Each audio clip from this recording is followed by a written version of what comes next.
हम चले जाते हैं, जो प्रेम से खिलाता है उसके यहाँ खा भी आते हैं। प्रेम की तो आप बात ही ना करो ठाकुर जी। क्यों? क्योंकि किया था आपसे प्रेम तो अभी तक पछता रहे हैं। किसने किया था? हम ही ने किया था। और किसने किया था? तुमने कब किया था? अरे हमने किया था ठाकुर जी। अरे तुम तो हमें इस जन्म में पहली बार मिल रहे हो, तुमने हमसे तो आपसे मिल रहे हैं। प्रेम तो हमने दूर से ही कर लिया ना, जरूरी थोड़ा ना प्रेम के लिए मिलना पड़े। क्योंकि प्रेम करो ऐसा करो जैसे लोटा डोर, और अपना गला फंसाए के पानी लाए, ऐसा प्रेम करो ठाकुर जी। और आप हमसे दूर ही से बात करो। क्यों? कैसे आप बड़े आदमी के लड़का, हम ठहरे एक तुच्छ केवट, हमारा छुबो तो आदमी पानी तक नहीं पिया ठाकुर जी। सुनो राम जी राम जी राम जी राम जी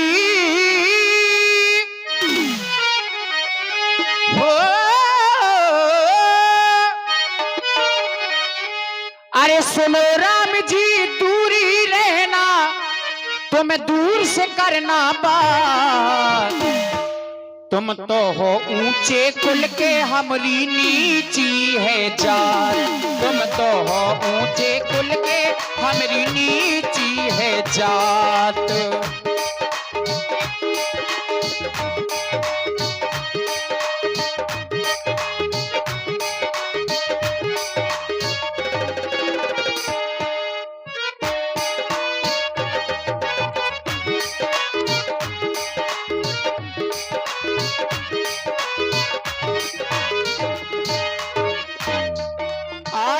जितने भी यात्री तुम्हारे इस घाट से होकर के उस पार चले गए, किसी से तुमने कुछ नहीं कहा केवल, लेकिन हमसे न जाने क्या क्या कह रहे हो। ये जात पात की बात तुम हमसे क्यों कर रहे हो, जब हमने तुमसे कह दिया कि हम कोई जात पात नहीं मानते, मेरे तो सब अपने हैं। इसलिए केवट अपनी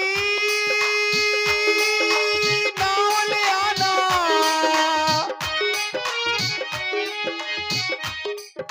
केवट अपनी नाव ले आना, ना करना इनकार। ना कोई ऊंचे कुल का, ना कोई नीची जात, ना कोई ऊंचे कुल का, ना कोई नीची जात। सुनो राम जी राम जी राम जी राम जी, सुनो राम जी दूरी रहना, दूर से करना बात। तुम तो हो ऊंचे कुल के हमारी नीची है जात। तुम तो हो ऊंचे कुल के है नीची ये जात। केवट अपनी नाव ले आना, केवट अपनी नाव ले आना, ना करना इनकार। ना कोई ऊंचे कुल का, ना कोई नीची जात, ना कोई ऊंचे कुल का, ना कोई नीची जात।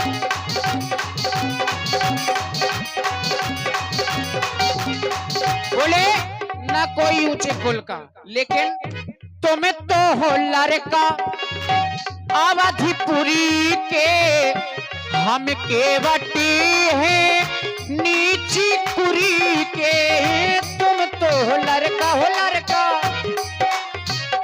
आप ठहरे राजन महाराजन के लड़का, और हम ठहरे एक तुच्छ केवट हो। तुम तो हो लड़का अवधिपुरी के, हम केवटी हैं नीची कुरी के। इसे भगवान दूरी रहना, इसे भगवान दूरी रहना, दूर से करना बात। तुम तो हो ऊंचे कुल के हमारी नीची है जात। तुम तो हो ऊंचे कुल के हमारी नीची है जात। ना कोई ऊंचे कुल का, ना कोई नीची जात, ना कोई ऊंचे कुल का, ना कोई नीची जात। ओ सुनो राम जी, राम जी, राम जी, राम जी, सुनो राम जी, दूरी रहना, दूर से करना बात। तुम तो हो ऊंचे कुल, ऊंचे कुल, ऊंचे कुल, तुम तो हो ऊंचे कुल के, हमारी नीची है जात। तुम तो हो ऊंचे कुल के, हमारी नीची है जात। तुम तो हो ऊंचे कुल के, हमारी नीची है जात। और ये सुन रहे आप लोग सुंदर प्रस्तुति गंगा घाट पर पास में आए। इन केवट का नाम क्या है? प्रमाणिक नाम। आप हैं हमारे भाई अजय राठौर जी जो धगवा से। आप कह रहे हैं हम जात पात नहीं मानत, सही में नहीं मानत। बिल्कुल। तो बोले राम ही केवल प्रेम प्यारा, जो राम जी को प्रेम से बुलाता है राम जी उसके यहाँ पहुंच जाते हैं। ये प्रेम की बात है। तो इसलिए यदि ठाकुर जी ने जात पात नहीं मानी तो हमें और आपको किसी को जात पात नहीं माननी चाहिए। बोलिए राघवेंद्र सरकार की जय हो। ठाकुर जी आपके पास में आ गया, अब आप कहें क्या सेवा है? केवल वही कार्य करना है तुम्हें जो इस गंगा के तट पर तुम करते चले आ रहे हो। अपनी नाव को मेरे पास में ले आओ और नाव में बिठा करके हम तीनों को गंगा के उस पार कर दो। केवल अबे हमारी नाव की तबीयत खराब है, वो क्या? डरिया गई, इलाज कराऊं। ये क्या कह रहे हो? ठाकुर जी हम नाव तो ले आते, लेकिन आज तक हमसे मांगा नहीं किसी ने, और आप मांग रहे हैं। बोले मांगी नाव। आज तक तो सब लोग कह देते रे केवट नाव नया पार कर दे, तो कर देते थे। लेकिन आप मांग रहे हैं और आज तक किसी ने मांगी नहीं, तो मुझे कुछ संशय हो रहा है। क्या? कहीं तो मैं प्रकट करूं। बिल्कुल बताओ। मुझे एक संशय है आप पर। क्या? हकीकत नहीं जानता, संशय है। वो संशय आप सुने ठाकुर जी। और आप हैं भाई अभिषेक भैया और अंशुल जी। आप की छुआती सिला भाई नारी सुहाई,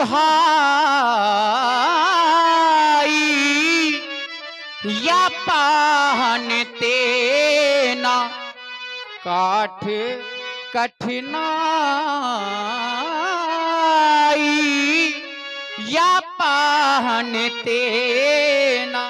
मैंने सुना है कि आपके चरणों की रज लगते ही एक पत्थर नारी बन गया, और मेरी जो नाव है वह तो पत्थर से बहुत कोमल है।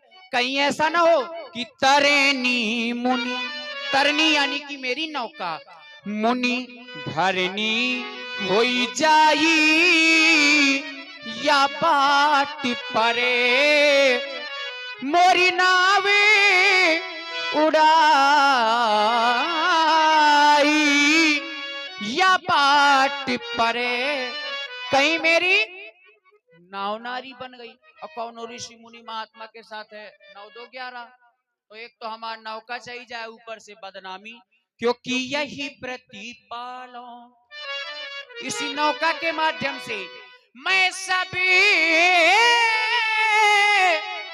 परिवार नहीं जानो, कछुओरे खबारू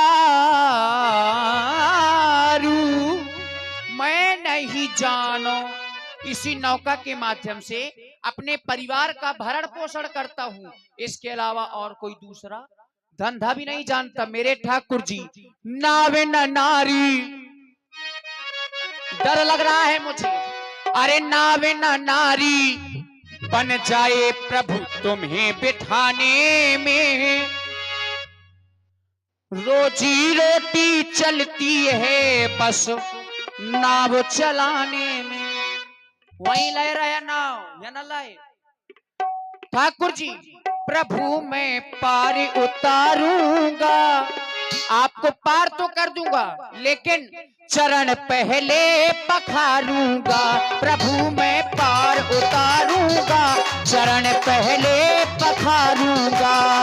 वो नावे न नारी बन जाए प्रभु तुम्हें बिठाने में, ये रोजी रोटी चलती है बस नाव चलाने में। प्रभु मैं पार उतारूंगा, चरण पहले पखारूंगा, प्रभु मैं पार उतारूंगा, चरण पहले पखारूंगा।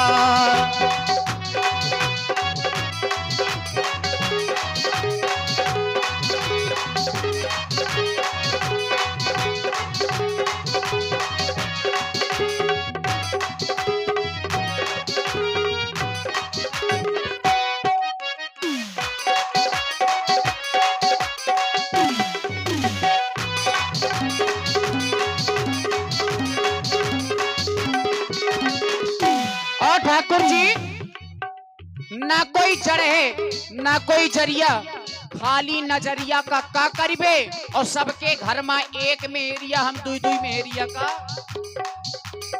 एक नारी है मेरे घर में, दूजी का मैं क्या करूं, एक तो खर्चा दे नहीं पाता, दूजी को मैं कैसे दूं। एक नारी है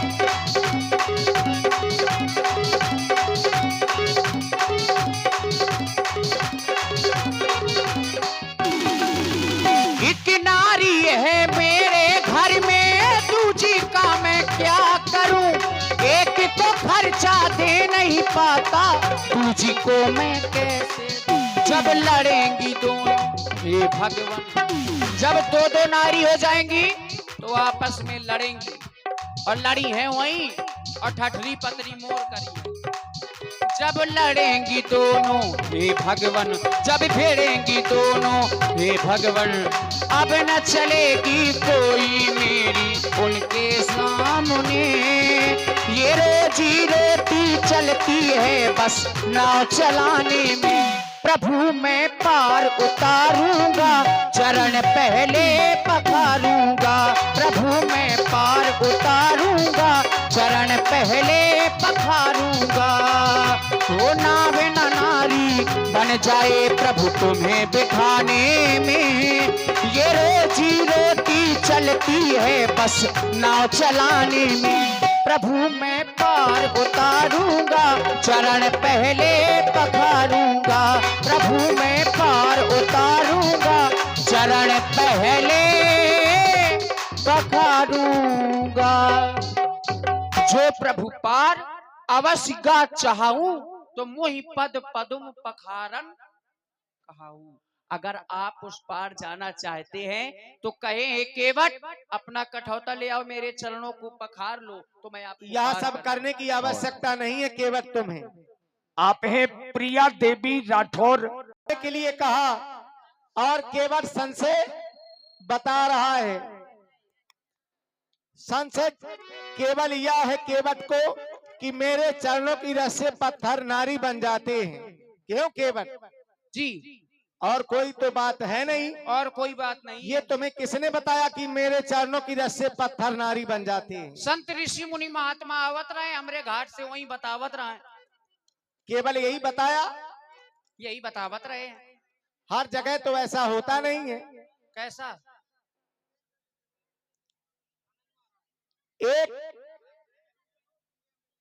पत्थर की शिला मेरे चरणों की रस से नारी बन गई केवट, वैसे उसमें मेरा कुछ है नहीं। तो की को है फिर? जो संशय आज तुम मेरे ऊपर कर रहे हो, ये संशय तो वही ऋषियों के ऊपर करना चाहिए जिन्हें तुमने गंगा के उस पार कर दिया है। क्यों कि जो पत्थर वो नारी बन गया था केवट, वो पत्थर नहीं, वो तो पहले ही किसी ऋषि की नारी थी। और यही ऋषियों ने श्राप देकर के उसे पत्थर का बना दिया। और यही ऋषियों ने मुझे आदेश दिया कि जाओ इस पत्थर की शिला को पुनः नारी बना दो। तो इसमें मेरा क्या है? ये तो सब गुरुओं की कृपा है, गुरु कृपा से सब हो रहा है। तो वो संशय तुम्हें ना करना चाहिए। क्यों? क्योंकि वहां हमारे गुरु का आदेश था कि जाओ इस पत्थर की शिला को नारी बना दो, पर यहाँ हमें किसी का आदेश है नहीं कि चले जाओ केवट की नाव को भी नारी बना दो। आप कह रहे हैं गुरु की कृपा है, ऋषियों की, लेकिन ठाकुर जी यदि ऋषि ने उस नारी को पत्थर बनाया था तो ऋषि पुनः वो तो बना सकते थे नारी उसको, आपके चरणों के द्वारा क्यों बनाया गया? ये ऋषियों से क्यों नहीं पूछा तुमने? फिर आप थे, लक्ष्मण जी भी थे, उनके चरणों के माध्यम से बन जाती पुनः, लेकिन आप ही के चरणों से क्यों? भाई आश्रम तो वो वीरान पड़ा हुआ था, आपने पूछा, लक्ष्मण जी निकले, उन्होंने नहीं पूछा, आपने पूछा ठाकुर जी, तो आपको कुछ तो लगा होगा वहां पर, तब तो आपने पूछा। क्यों नहीं केवट? ऐसे ही हमको यहाँ पर संशय हो रहा अपनी नाव पर। लेकिन तुम्हें ये भी तो पता है कि वो पत्थर श्राप के कारण पत्थर हो गया था, उस नारी को श्राप था, इसलिए वो पत्थर की शिला बन गई थी। क्या तुम्हारी नाव को भी कोई श्राप है? हमको तो पता नहीं, शायद हो श्राप। अब शायद ना कहो, शायद आपको भी तो पता नहीं था कि उस पत्थर को श्राप है, बताया तो गया विश्वामित्र जी के द्वारा, ऐसे ही हमको भी पता नहीं है। तो तुम किसी से पूछ करके आ जाओ। अब हम नौका कैसे पूछ लें ठाकुर जी? चलाने वाले तो तुम ही हो ना। तो हमको यही पता नहीं कि किसने बनाई है। अच्छा ये बताओ, वहां मैंने अच्छा किया कि बुरा किया? नहीं, अच्छा किया आपने। अगर ऐसे भी श्राप होगा तो आज इसका भी उद्धार हो जाएगा। केवट ये अच्छा होगा कि बुरा होगा? होगा तो अच्छा, लेकिन हुआ के उद्धार में मोर उद्धार ना हो जाए, परिवार कहाँ से चली ठाकुर जी? मोर अरे तुम भूखन मर जाई परिवार। केवल अपने बारे में सोच रहे हो केवट। आजकल अपना ही अपना देखो जा। और संशय वैसे भी ना करना चाहिए तुम्हें। क्यों? क्यों? क्योंकि हमें माता पिताजी के द्वारा 14 वर्षों का वनवास मिला। हम अपने नंगे पैर किए हुए अयोध्या से यहाँ तक चल कर के आ रहे हैं, ना जाने कितने पत्थरों से हम चढ़ कर के आए। अगर मेरे चरणों की रस से पत्थर नारी बनते होते तो अब तक तो ना जाने कितनी नारियां उत्पन्न हो गई होती केवल। पहली बात तो ठाकुर जी आप श्रृंगबेरपुर तक रथ में बैठ के आए हैं, और श्रृंगबेरपुर से यहाँ तक रेता है, पत्थर वाला कोई काम है नहीं। ये तुम्हें पता है? हाँ ठाकुर जी। क्यों केवट जी वैसे रथ में बैठ कर के आई, ये तो पता है। हाँ। और रथ काहे का है? काठ का। वो नारी क्यों नहीं बना? वो नहीं बना। क्यों? आपके घर का काठ था, है कि नहीं? आपके घर, फिर यदि आपका वो रथ नारी बन जाता तो आप तो ठहरे राजा महाराजा, कई रथ आ जाएंगे, और हमारी जो जन्ना बन गई तो ठाकुर जी एक ही में तो लाले परे। ये तो ठीक कह रहे हो तुम। है? अब जब तुम ये जानते हो कि मेरे चरणों की रस से पत्थर नारी बन जाते हैं, तो संशय दूर करने के लिए तुम कह रहे हो कि अपने चरण धुलने के लिए हमसे कह दो, क्योंकि वो जादू चरणों में ही है। ये जानते हो। और क्या भाई, पत्थर का उसका उद्धार करना था, हाथ लगा देते। बिल्कुल, लेकिन चरण ही क्यों लगवाए गए विश्वामित्र जी के द्वारा? ये तो ठीक कह रहे हो केवल। और तुम भी वही प्रभाव भूल, तो उन्हीं का है, चरणों का। तुम भी वही भूल कर रहे हो। कैसी भूल? मेरे चरण धुलने के लिए आज तुम भी कह रहे हो, जब तुम ये जानते हो कि मेरे चरणों की रस से पत्थर नारी बन जाते हैं, और तुम संशय कर रहे हो कि मेरी नाव काठ की है। काठ कोमल होता है, काठ पत्थर से। बिल्कुल। और मैं सोच रहा हूँ कि पत्थर और काठ से ज्यादा कोमल तो हो तुम। कहीं ऐसा ना हो कि तुम मेरे चरणों को धुलने लगो और सबसे पहले तुम ही नारी बन जाओ। बात तो सही जवा है। हो, देखो बोले 16 दूनी 8, और राजनीति को अब राजा राजन के लड़का सो राजनीति फैलाऊं लगे है। देखिए, केवट का भी आज उद्धार होगा, और केवट की नाव का भी होगा, और केवट के कठोरता का भी उद्धार होना है। तीनों के अलग अलग कारण हैं। इसी सुंदर संवाद की धारा में आप हैं। आपने जड़ को चैतन्य किया है, चैतन्य को नहीं किया आपने, लेकिन आप कर सकते हैं, वो सामर्थ्य आप में है। लेकिन